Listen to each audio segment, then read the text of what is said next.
شاہ است حسین بادشاہ است حسین، دین است حسین دی پناہ است حسین، سرداد نداد دست در دست یزید، حقا کی بنا لا الہ است حسین۔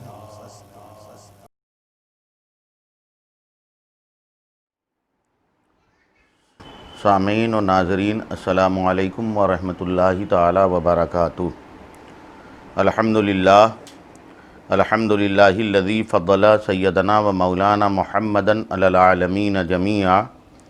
واقامہ یوم القیامۃ للمذنبین المتلوثین الخطائین الہالکین شفیعا، فصلی اللہ تعالی علیہ وسلم وبارک علیہ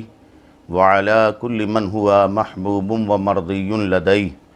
صلاۃ تبقى وتقدوم بدوام الملک الحی القیوم، اما بعد فاعوذ باللہ من الشیطان الرجیم، بسم اللہ الرحمن الرحیم۔ ولا تقولوا لمن يقتل في سبيل الله اموات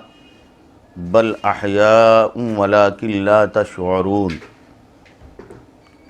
آمنت باللہ، صدق اللہ وصدق رسولہ النبی الامین المکین الکریم، ونحن علی ذلک لمن الشاہدین والشاکرین، فالحمد للہ رب العالمین۔ آئیے ہم اور آپ سب مل کر سب سے پہلے اپنی اور ساری کائنات کے مرکز عقیدت ارواحنا فداہ جناب محمد رسول اللہ قرۃ اعیننا صلی اللہ تعالی علیہ وسلم کے دربار میں ہدیہ درود بآواز بلند پیش کریں اور پڑھیں، اللہم صلی علی سیدنا و مولانا محمد بارک وسلم، طب القلوب و دوائیہا وعافیت الابدان و شفائیہا و نور الابصار و ضیائیہا۔ رفیقان گرامی قدر، آغاز گفتگو سے پہلے میں ہدیہ تبریک اور گلدستہ تشکر پیش کرنا چاہتا ہوں خانقاہ عالیہ صفویہ شریف کے صاحب سجادہ حضور صمدی میاں صاحب قبلہ کو، اور خصوصیت کے ساتھ بڑی عظیم، بڑی نستعلیق، اعلیٰ فکر رکھنے والی اور دور اندیش شخصیت، اعلیٰ تعلیم اور عصری تعلیم سے آراستہ و پیراستہ اور اپنے بزرگوں کی امانتوں کی امین شخصیت حضور افضال میاں صاحب زیدہ مجدہ کو، کہ انہوں نے ان حالات میں، جو حالات اس وقت چل رہے ہیں کہ پوری عالم انسانیت کورونا وائرس جیسی موذی اور مہلک وبا کی گرفت میں ہے، جس سے کاروبار زندگی تھم سا گیا ہے یا اس کی رفتار سست ہو گئی ہے، اس کا خاصا اثر اور سب سے زیادہ اثر ظاہر سی بات ہے ہم اور آپ پر پڑا ہے۔ WHO ورلڈ ہیلتھ آرگنائزیشن کے احکامات کی روشنی میں، چونکہ سوشل ڈسٹنسنگ کا مسئلہ ہے، لوگوں کا خلط و ملط منع ہے، سماجی دوری بنائے رکھنے کا آرڈر ہے اور ان کا مشورہ ہے، اور حکومت کی طرف سے اس پر سختی سے عمل پیرا کرایا جا رہا ہے، عمل درآمد کرایا جا رہا ہے، جس کے نتیجے میں تمام تر وہ مذہبی پروگرامات اور مذہبی رسومات جو بڑے شان و شوکت کے ساتھ بجائی لائی جاتی تھیں، جس سے قوم کا، ملک کا، ملت کا کی صلاح و فلاح وابستہ تھی، کم نصیبی سے ان تمام حالات کے پیش نظر ہم اس طرح سے تو قوم کی صلاح و فلاح کا کام نہیں کر پا رہے ہیں۔ ان حالات میں حضرت افضال میاں صاحب زیدہ مجدہ یقیناً قابل صد مبارکباد ہیں کہ انہوں نے یہ پروگرام بنایا کہ 1 سے لے کر 10 محرم الحرام تک ہم اپنے علماء کی تقاریر نشر کریں گے، تاکہ وہ لوگ جو شہدائے کربلا اور شہدائے اسلام کے شہدائی ہیں، جاننے والے ہیں، ماننے والے ہیں، ان کی روحانی غذا کا اور روحانی تسکین کا سامان کسی حد تک کے فراہم کیا جا سکے۔ اسی تناظر میں مجھ گنہگار کو بھی حکم ہوا اور عنوان دیا گیا مرتبہ شہادت۔ میں کوشش کروں گا کہ اپنے دیے ہوئے حضرت کے ذریعے دیے گئے اس عنوان پر ہم اس کا حق تو نہیں صحیح، لیکن اپنی معلومات کے مطابق ہم قوم کے سامنے اپنی باتیں رکھ سکیں۔ اللہ تعالی ہمیں اور آپ کو اس پر عمل کی توفیق عطا فرمائے۔ میرے بھائی، آپ جانتے ہیں کہ انسان بحیثیت انسان کے دنیاوی اعتبار سے انسان کے کئی مرتبے ہوتے ہیں۔ کوئی کانسٹیبل ہوتا ہے، کوئی دروغہ ہوتا ہے، کوئی ایس پی ہوتا ہے، کوئی ایس ایس پی اور ڈی آئی جی ہوتا ہے، اور پھر یہاں تک کہ کوئی منتری ہوتا ہے، مکھ منتری ہوتا ہے، وزیر اعظم ہوتا ہے، صدر جمہوریہ ہوتا ہے۔ یہ دنیا کے مراتب ہیں انسان کے۔ اسی طرح سے اسلام کے نزدیک اور مسلمانوں میں بحیثیت مومن اور مسلم کے کئی درجے ہیں۔ ان میں سب سے بڑا درجہ اور مقام و مرتبہ انبیاء کرام علیہم الصلاۃ والسلام کا ہے۔ اس کے بعد صدیقین، پھر شہداء اور پھر صالحین کا۔ صالحین یعنی مومنین کاملین کے بھی کئی مراتب ہیں۔ ان میں کوئی غوث ہوتا ہے، کوئی فرد ہوتا ہے، کوئی ابدال ہوتا ہے، کوئی اوتاد ہوتا ہے۔ درجہ نبوت یہ کسبی نہیں ہے، یعنی بندہ اپنی عبادت و ریاضت کے ذریعے درجہ نبوت کو نہیں پہنچ سکتا۔ یہ وہ بھی ہے، اس کام کے لیے اللہ نے اپنے جتنے بندوں کو چاہا منتخب فرمایا، اور سب سے آخر میں اپنے حبیب و محبوب سرور کائنات صلی اللہ تعالیٰ علیہ وآلہ وسلم کو اس خاکدان گیتی میں بھیجا، وَلَٰكِن رسول اللہ و خاتم النبیین کی مہر بھی ثبت فرما دی کہ یہ میرا آخری پیغمبر ہے، اور ان کے بعد اب کوئی دنیا میں نبی نہیں آئے گا۔ لا نبی بعدی، میرے آقا فرماتے ہیں صلی اللہ علیہ وسلم کہ میرے بعد کوئی نبی بھی نہیں ہوگا۔ تو درجہ نبوت یہ کسبی نہیں ہے، کوئی بندہ درجہ نبوت کو اپنی عبادت و ریاضت کے ذریعے نہیں حاصل کر سکتا۔ ولی بننا بڑا مشکل کام ہے، یہ سب کے بس کی بات نہیں ہے۔ درجہ ولایت پانا یہ بڑا مشکل کام ہے، لیکن شہید بننا آسان بھی ہے اور مشکل بھی ہے۔ آسان تو اتنا کہ ایک خطاکار سے خطاکار انسان چشم زدن میں جب اپنی قیمتی جان کو اللہ اور اس کے رسول کی رضا کے لیے مخالفین اسلام اور اللہ اور اس کے رسول کے مخالفین سے لڑتا لڑتا زخم خوردہ ہو کر جان اپنے رب کے حضور پیش کر دیتا ہے، تو وہ چشم زدن میں پستیوں سے بلندیوں کی معراج کو پہنچ جاتا ہے۔ ایک لمحہ لگتا ہے اور بندہ درجہ کمال پر اور معراج کی منزلیت پر فائز ہوتا ہے۔ اور یہ مشکل بھی اس لیے ہے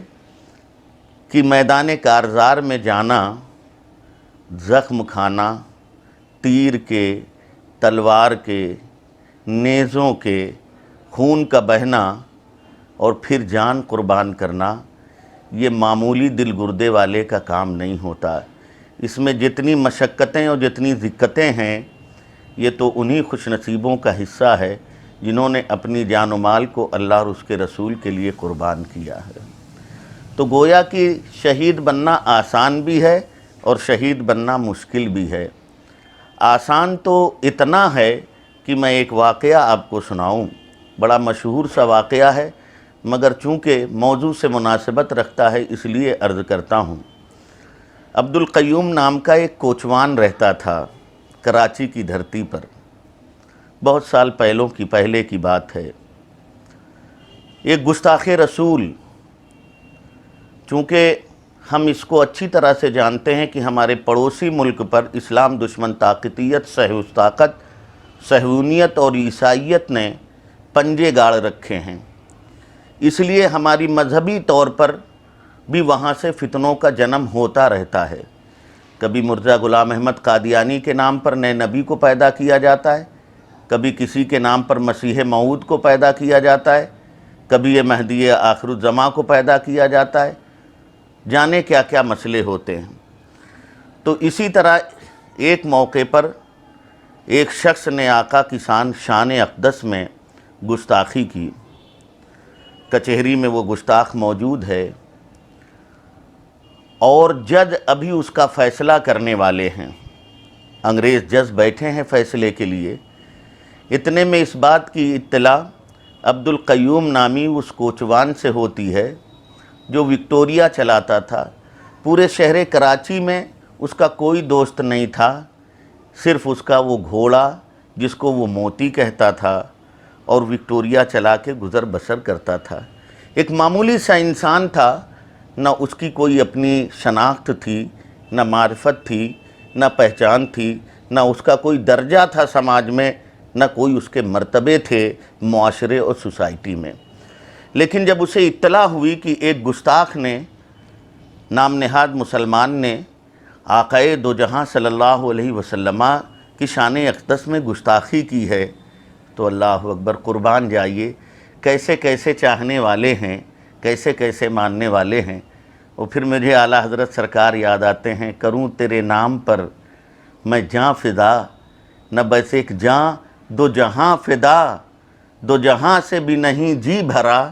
کروں کیا کروڑوں جہاں نہیں۔ تو رسول اللہ کے شیدائی اور ان پر جان نچھاور کرنے والے، اور اس جان نچھاور کر کے اپنے معراج تصور کرنے والوں کی دنیا میں نہ کل کمی تھی، نہ آج کمی ہے، اور نہ انشاءاللہ رہے گی۔ عبد القیوم کو معلوم ہوا کہ وہ گستاخ عدالت میں حاضر ہے اور انگریز جج اس کا فیصلہ کرنے والے ہیں۔ عدالت، کچہری بھری ہوئی ہے کھچا کھچ لوگوں سے۔ اس نے اپنی وکٹوریا کا رخ کچہری کی طرف کیا اور وہاں پہنچا۔ ابھی انگریز جج قانونی دفعات کو تلاش رہے ہیں تاکہ اس گستاخ کو سزا دی جائے، مگر ایک عاشق کا فیصلہ چشم زدن میں ہوتا ہے، خنجر نکالتا ہے اور اس گستاخ رسول کا کام تمام کر دیتا ہے، اسے واصل جہنم کر دیتا ہے، فنا فی النار کر دیتا ہے، وہ موت کی گھاٹ اتر جاتا ہے، اور پھر خوشی خوشی عبد القیوم قانون کے حوالے اپنے آپ کو کر دیتا ہے۔ چشم زدن میں میرے بھائی اس نے اس کا خاتمہ کر دیا، قانون کے حوالے بھی کر دیا۔ یہ بات پوری کراچی میں گشت کر گئی، بلکہ پورا ہندوستان اس وقت جاننے لگا کہ عبد القیوم نے یہ کام کر دیا ہے۔ میرے بھائی اب ذرا سوچیں، آپ تصور کریں، جب یہ واقعہ گھوما اور لوگوں میں نشر ہوا، معاملات پیدا ہوئے، تو ایسی صورت میں میرے عزیز اس شخص نے، جانتے ہیں، لوگوں نے وکلا کھڑے کیے، بیرسٹر کھڑے کیے، بین الاقوامی بیرسٹر بھی آئے، اور آنے کے بعد انہوں نے کہا عبد القیوم اپنا تھوڑا سا بیان بدل دو، تمہیں تختہ دار پر جانے سے ہم بچا لیں گے، تمہیں سولی نہیں ہونے دیں گے، تمہاری جان بچائیں گے۔ عبد القیوم کیسا شیدائی تھا اپنے آقا کا، کیسا فریفتہ تھا، اور کیسا دل و جان سے چاہنے والا تھا۔ وہ کہنے لگا کہ ہم نے انجانے میں نہیں، جنون میں نہیں، پاگل پن میں نہیں، ہم نے جان بوجھ کر درجہ شہادت کو خریدا ہے اور اسے مول لیا ہے۔ اب تم چاہتے ہو کہ ہم بیان بدل کر، جھوٹا بیان دے کر اپنی جان بچا لیں، تو یہ کسی رسول اللہ کے سچے عاشق کا کام نہیں ہے۔ یہ جان رہے یا چلی جائے، مگر میں جھوٹ نہیں بولوں گا۔ میں نے جو کہا ہے اور جو کیا ہے وہ میں نے ہی کیا ہے۔ میں نے اپنے آقا کی ناموس کے تحفظ کے لیے اس ظالم کا خاتمہ کیا ہے، اس لیے میں ہی اس کا قاتل ہوں، میں اس سے بری نہیں ہو سکتا، میں بیان بدل نہیں سکتا۔ بہرحال اس نے بیان نہیں بدلا۔ جب بیان نہیں بدلا، ججز نے فیصلہ سنایا، پھر تختہ دار پر چڑھا دیا گیا، سولی دے دی گئی اسے۔ مگر جب اس کا جنازہ نکلا ہے تو تاریخ میں لکھا ہے کہ کروڑوں لوگ اس کے جنازے میں شریک تھے، بچے بوڑھے، جب جنازہ گزر رہا تھا کراچی کی شاہراہوں سے تو اس وقت سب لوگ پھولوں کی بارش کر رہے تھے اس کے جنازے پر، پھولوں کی بارش۔ لوگوں کا کہنا ہے کہ اتنے آدمی تو اس سے پہلے ہم نے کسی کے جنازے میں دیکھے ہی نہیں، اور اتنے پھولوں کی بارش۔ یہ تو وہ تھے جو انسان ظاہر میں نظر آ رہے تھے۔ ذرا سوچو تو صحیح، رسول اللہ کی ناموس پر اپنی جان قربان کر دینے والا جب جا رہا ہوگا تو فرشتوں نے کس قدر شمولیت کی ہوگی، اور خود اس منظر کا ذرا صرف مشاہدہ کریے، سوچئے، تفکر کریے کہ وہ منظر کیا ہوگا جب محمد عربی صلی اللہ علیہ وسلم نے اپنے اس سچے عاشق کا استقبال کیا ہوگا۔ آپ دیکھ رہے ہیں کہ یہ ہے مرتبہ شہادت اور شہادت کا عظیم مقام، کہ ایک آدمی جسے چند منٹ پہلے تک، چند دنوں تک کہ کوئی نہیں جان رہا تھا،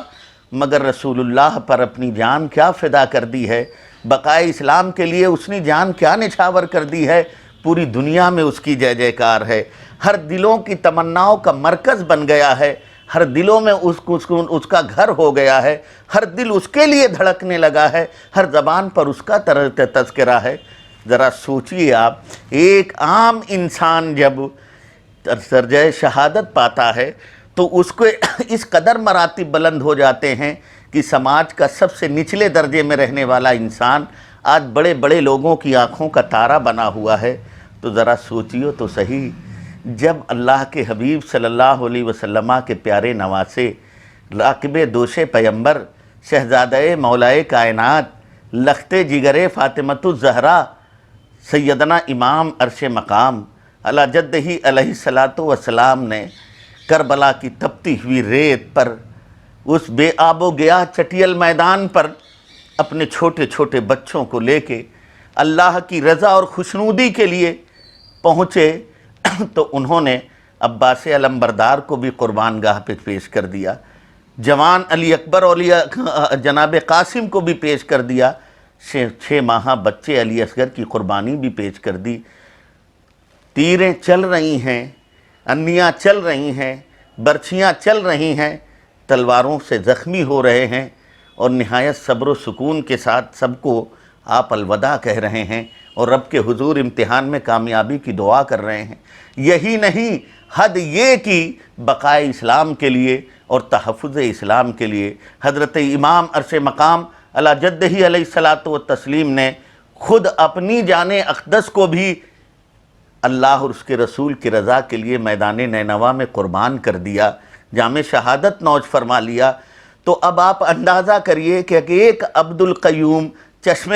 زدن میں ہزاروں لوگوں کی آنکھوں کا تارا بن گیا، ان کی زبانوں پر اس کا نام ہے، تمناؤں کا مرکز بن گیا ہے، تو پھر اللہ کے حبیب کا پیارا نواسا جس نے اپنا سب کچھ لٹا دیا ہے کربلا کی دھرتی پر، بچے بھی قربان کر دیے، جان و مال بھی قربان کر دی، حتیٰ کہ ان مقدس خواتین کی آبرو کی بھی پرواہ نہیں کی جن مقدس خواتین کو کبھی سورج اور چاند نے بھی دیکھنے کی کوشش نہیں کی ہوگی۔ امام عالی مقام نے جب اتنی بڑی قربانی پیش کی ہے تو ذرا غور کریں، کیا وہ ہم مسلمانوں کی آنکھوں کے تارا نہیں ہیں؟ ہمارے دلوں میں ان کا مکان نہیں ہے؟ کیا وہ ہماری تمناؤں کا مرکز نہیں ہے؟ کیا وہ ہماری اور آپ کی سانسوں میں نہیں دھڑکتے ہیں؟ بلکہ ہم تو یہ سمجھتے ہیں کہ جب جب ماہ محرم الحرام آتا ہے، اگرچہ ماہ محرم الحرام کو شہادت کربلا اور محرم 10ویں محرم امام عالی مقام کی شہادت سے پہلے بھی بڑا درجہ اور بڑا مرتبہ یوم عاشورہ کو حاصل تھا، مگر بہت کم لوگ جانتے تھے کہ یوم عاشورہ کو یہ مقام اور یہ مرتبہ حاصل ہے۔ امام نے اپنے خون سے ریگستان کربلا میں ایسی سرخی پیدا کر دی ہے کہ اللہ کی قسم اب جب جب کربلا آتا ہے امام یاد آ جاتے ہیں، ان کی جب جب محرم کا مہینہ آتا ہے امام یاد آ جاتے ہیں، ان کی شہادت یاد آ جاتی ہے، گویا کہ ماہ محرم الحرام بنا ہی امام عالی مقام کے لیے ہے۔ اور میرے عزیز، یہ امام عالی مقام کی خون کی سرخی کی برکت ہے کہ ماہ محرم الحرام جب جب آتا ہے لوگوں پر یا حسین کے نغمے ہوتے ہیں، اسلام کی طرف رغبت ہو جاتی ہے، دین کی مجلسیں قائم ہوتی ہیں، کہیں لنگر لٹایا جاتا ہے، کہیں مجلسیں قائم ہوتی ہیں، کہیں وعظ ہوتا ہے، کہیں غریبوں کی شادیاں کرانے کا عہد اور پیمان کیا جاتا ہے۔ یہ سب کربلا والے آقاؤں کی برکت ہے۔ فرمایا گیا حدیث شریف میں کہ جو شہید ہوتا ہے، نبوت کے بعد سب سے بڑا مقام اور مرتبہ شہدائے اکرام رضوان اللہ تعالی علیہم اجمعین کا ہے، صدیقین کے بعد۔ اور انبیاء کرام میدان محشر میں صرف ایک درجہ شہدائے کرام سے بلند ہوں گے، اور وہ درجہ نبوت اور اس کے جتنے کمالات ہیں اور لوازمات ہیں ان کو چھوڑ کر سارے مراتب و منازل جو ہیں وہ شہدائے کرام کو حاصل ہوں گے۔ یہ ایک ایسا کمال ہے، ایک ایسا درجہ ہے، بلکہ لکھا محققین نے اور مورخین نے کہ میدان قیامت میں اللہ رب العزت کے محل، یہ مطلب یہ کہ مکان الہی یا عرش الہی کے بالکل قریب شہدائے کرام رضوان اللہ تعالی علیہم اجمعین کا مکان ہوگا۔ اللہ اکبر کبیرہ، ان کا مقام و مرتبہ اتنا بڑا ہے کہ درجہ نبوت کے علاوہ سارے کمالات، سارے فضائل انہیں حاصل ہوا کرتے ہیں۔ یہ ہے مرتبہ شہادت، یہ ہے مقام شہادت۔ اور ذرا توجہ فرمائیں، آپ غور کریں، ذرا سنیں تو صحیح، اور اسے غور سے سنیں۔ کربلا اس لیے نہیں، یا مرتبہ شہادت صرف اس لیے نہیں بیان کیا جاتا ہے کہ آپ ان کی قربانیاں اور شہادت کو سوچ کر رونے لگے، بلکہ اس کو احساس کرانا مقصد ہوتا ہے کہ جب مذہب اسلام پر کوئی ایسی کٹھن گھڑی آ جائے، سخت مشکل آ جائے، تو زبانی جمع خرچ نہ کیا جائے، بلکہ مال کی قربانی کی ضرورت پیش آئے تو مال کی قربانی کی جائے، جان کی قربانی کی ضرورت پڑے تو جان پیش کر دی جائے۔ ہم فنا ہو جائیں مگر شجر اسلام نہ مرجھانے پائے، اسلام کا درخت وہ نہ مرجھانے پائے، اسلام کی کلیاں پژمردہ نہ ہونے پائیں، ان میں بہار اپنے جوبن پر رہے، شباب اپنی پوری بلندیوں پر اور پوری تابناکیوں کے ساتھ، رعنائیوں کے ساتھ، لطافتوں کے ساتھ رہے۔ ذرا دیکھیے تو صحیح، یہ بڑا مشکل کام ہوتا ہے میدان کارزار میں جا کے زخم کھانا اور پھر اپنی جان قربان کرنا۔ مگر آپ جانتے ہیں شہید ہونے والا، لوگ سمجھتے ہیں کہ درجہ شہادت جب آدمی پاتا ہے تو بڑی تکلیف ہوتی ہوگی، اسے بہت دکھ ہوتا ہوگا، اسے بڑا درد ہوتا ہوگا۔ نہیں، میرے آقا صلی اللہ علیہ وآلہ وسلم ارشاد فرماتے ہیں، شہید شہادت کے وقت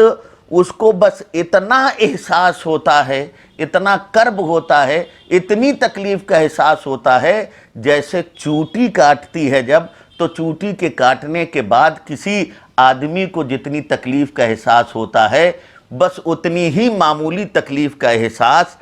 اس کو ہوتا ہے جو اللہ اور اس کے رسول کی رضا کے لیے اپنی جان قربان کر دیا کرتا ہے۔ آپ آئیں ذرا دیکھیں نا، شہید کو ان زخموں کا احساس نہیں ہوتا، بلکہ وہ اللہ کی خوشنودی اور اللہ اور اس کے رسول کی محبت کے جام میں اس قدر مست ہوتا ہے کہ اس مستی میں اس کو اور کچھ ہی چیز کا کوئی احساس ہی نہیں ہوتا۔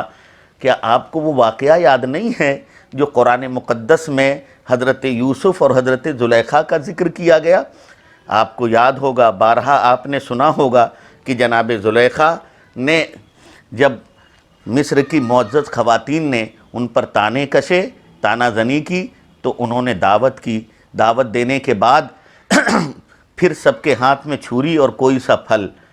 جو بھی ہو، مورخین کی اور مفسرین کی مختلف روایات ہیں، دے دیا، اور پھر حضرت سیدنا یوسف علیہ السلام سے کہا کہ جب میں کہوں تو آپ بے حجاب ہو کے یہاں سے نکل جائیے گا۔ کہا گیا، اور جب حضرت یوسف علیہ السلام نے اپنے چہرے سے نقاب اٹھایا، ادھر جناب زلیخا نے کہا کہ پھل کاٹیے، تو پھل کاٹتے کاٹتے عورتوں کی انگلیاں بھی کٹ گئیں، مگر انہیں انگلی کٹنے کا احساس نہیں ہوا۔ ذرا سوچئے تو صحیح، حسن یوسف کا جب یہ عالم ہے کہ خواتین ان کا حسن دیکھ رہی ہیں اور اپنی انگلیاں کاٹ لے رہی ہیں، انہیں کوئی احساس ہی نہیں ہو رہا ہے، تو پھر ان مسلمانوں کا کیا عالم ہوگا جن کے سامنے رسول اللہ کا جلوہ پاک ہوگا، وہ رخ والضحیٰ ہوگا، وہ پیارا جلوہ ہوگا جسے قرآن نے والضحیٰ کہا ہے، واللیل اذا سجا کہا ہے، ما زاغ البصر وما طغیٰ کہا ہے۔ اللہ اکبر، وہ پیارا قدرانہ محمد عربی صلی اللہ علیہ وسلم کا جن کی آنکھوں کے سامنے ہوتا ہوگا، کیا انہیں کسی زخم کا احساس ہوتا ہوگا؟ اعلیٰ حضرت سرکار تو اسی لیے فرماتے ہیں، حسن یوسف پہ کٹیں مصر میں انگشت زناں، سر کٹاتے ہیں تیرے نام پہ مردان عرب۔ وہاں تو حضرت یوسف کا عالم یہ ہے کہ ان کا حسن بے حجاب ہے، کٹیں بے اختیار، کٹیں کا مطلب یہ ہوا بے اختیار، کاٹا نہیں تھا جان بوجھ کے، بے اختیار کٹ گئی تھیں۔ اور کیا انگلیاں، اور کن لوگوں نے؟ عورتوں نے۔ یہ کوئی بڑی بات نہیں ہے، مگر بڑی بات کیا ہے؟ یا رسول اللہ سر کٹاتے ہیں، وہاں انگلیاں کٹی تھیں، یہاں سر کٹایا جا رہا ہے اختیاراً، اور حسن دیکھ کر نہیں، تیرے نام پہ عورتیں نہیں، مردان عرب، عرب کے بڑے بڑے بہادر کٹا رہے ہیں۔ تو نبی آقا کا جلوہ پاک بندہ مومن کے سامنے ہوتا ہے تو اس فدائیت کی اس معراج پر فائز ہوتا ہے کہ جہاں اسے کسی زخم کا احساس نہیں ہوتا، بس یہ ہوتا ہے کہ مجھ سے میرا خدا اور میرا رسول راضی ہو جائے۔ تو مرتبہ شہادت یہ اعلیٰ مقام ہے، اور یہ اعلیٰ مرتبہ ہے کہ بندہ مومن جب اس مرتبے کو پا لیتا ہے تو صرف مقام نبوت تک وہ نہیں، اور اس کے جو لوازمات ہیں مقام نبوت کے، باقی سارے مرتبوں پر وہ فائز ہوتا ہے۔ اسی لیے قرآن فرماتا ہے وَلَا تَقُولُوا لِمَنْ يُقْتَلُ فِي سَبِيلِ اللَّهِ أَمْوَاتٌ بَلْ أَحْيَاءٌ وَلَٰكِن لَا تَشْعُرُونَ۔ وہ لوگ جو اللہ کی راہ میں شہید کیے گئے، انہیں تم مردہ نہ کہو، بلکہ وہ زندہ ہیں، مگر ان کی زندگی کا تمہیں احساس نہیں ہے، تمہیں شعور نہیں ہے۔ یہ ہے مرتبہ شہادت، شہادت کا یہ مرتبہ۔ مگر میرے عزیز، میں اس محرم الحرام اور صاحب سجادہ کہ اس سیریز کے ذریعے سے اپنے پیغام میں آپ کو ایک پیغام دینا چاہتا ہوں۔ آراز کی ویسی محفلیں تو نہیں قائم ہو پا رہی ہیں کسی وجہ سے، لیکن شہدائے کرام اور ماہ محرم الحرام آنے والا ہے، تو ان کی بارگاہ میں خراج عقیدت کا صرف یہی ایک طریقہ نہیں ہے کہ ہم محافل قائم کریں، لنگر بنائیں اور لوگوں کو کھلائیں، بلکہ میرے عزیز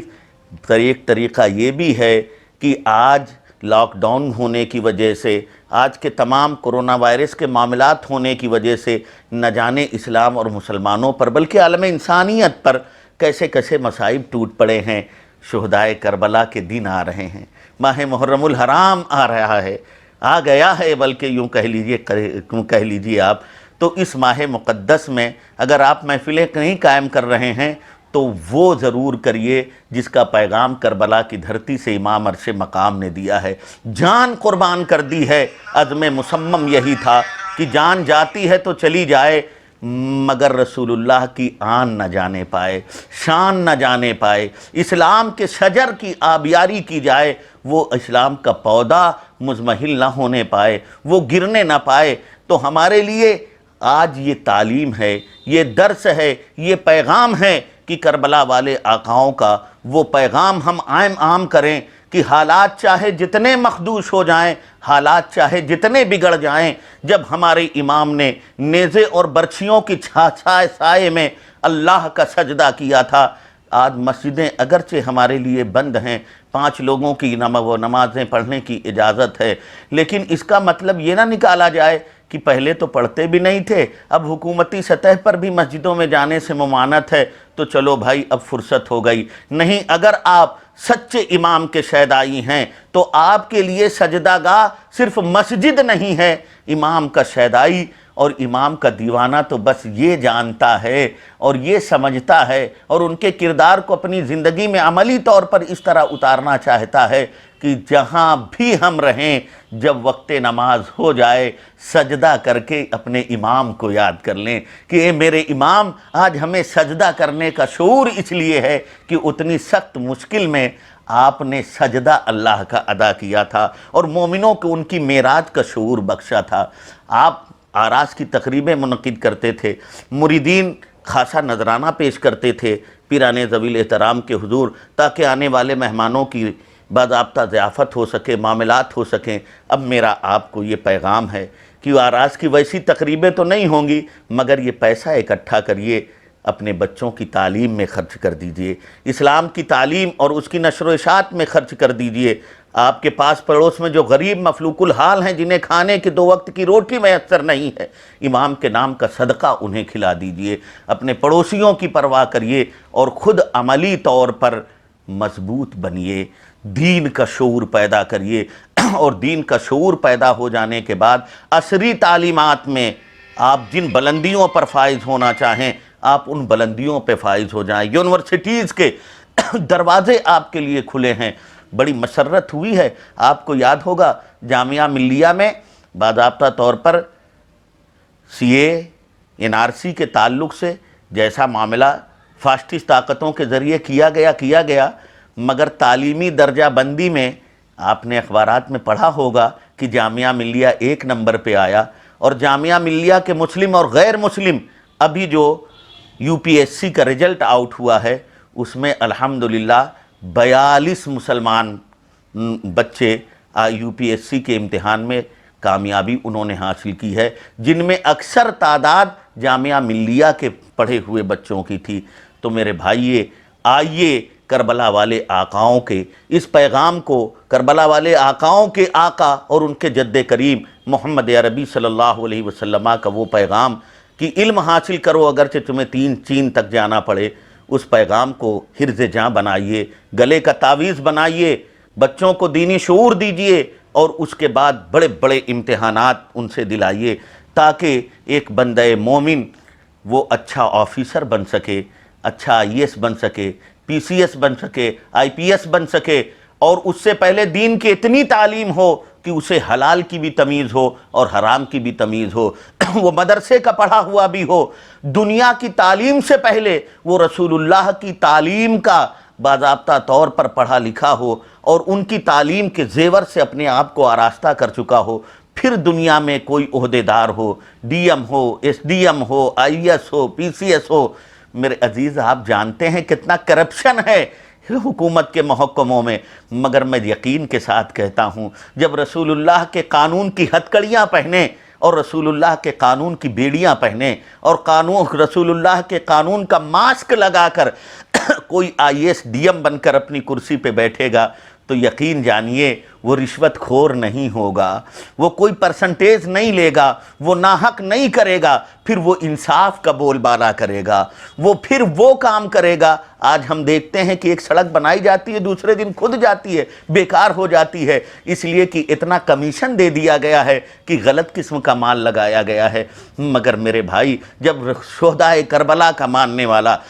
رسول اللہ کے قانون کی ہتکڑیاں پہننے والا وہ بیٹھا ہوگا اور وہ انصاف کی کرسی پر براجمان ہوگا، تو ایسے موقع پر حکومت کے مال کا خرد برد نہیں ہوگا، مال اچھا رہے گا تو ہندوستان کی تقدیر بدل جائے گی، روڈیں اچھی ہوں گی، سڑکیں اچھی ہوں گی، صحت اور طب کے معاملات اچھے ہوں گے، انسانی ضرورتوں، بنیادی ضرورتیں جو ہیں وہ اچھے طریقے سے پیش کی جائیں گی۔ یہی پیغام ہے خانقاہ عالیہ صفویہ کے بزرگوں کا، اور خصوصاً حضرت افضال میاں صاحب زیدہ مجدہ کا، ایک اعلیٰ تعلیم یافتہ شخصیت ہے۔ وہ چاہتے ہیں کہ رسول اللہ کے شہدائے کربلا کے ماننے والے صرف اور صرف یہ کیا کہتے ہیں، دنیاوی تعلیم ہی، دینی تعلیم ہی نہیں کہ کسی مسجد کے امام بن جائیں، مؤذن بن جائیں اور اس سے گزر بسر کریں، نہیں، ان کا پیغام تو یہ ہے کہ دین کی تعلیم حاصل اس لیے کرو کہ تم سنور جاؤ، اور دنیا کی تعلیم اس لیے حاصل کرو کہ بحیثیت ہندوستان کے شہری ہونے کے اپنے اسلام کا بھی بول بالا کرو اور اپنے ملک کا بھی نام روشن کرو، تاکہ تمہارا ملک تمہارے نام سے پہچانا جائے، اور ہندوستان کی ذرہ ذرہ اور ہندوستان کی زمین کا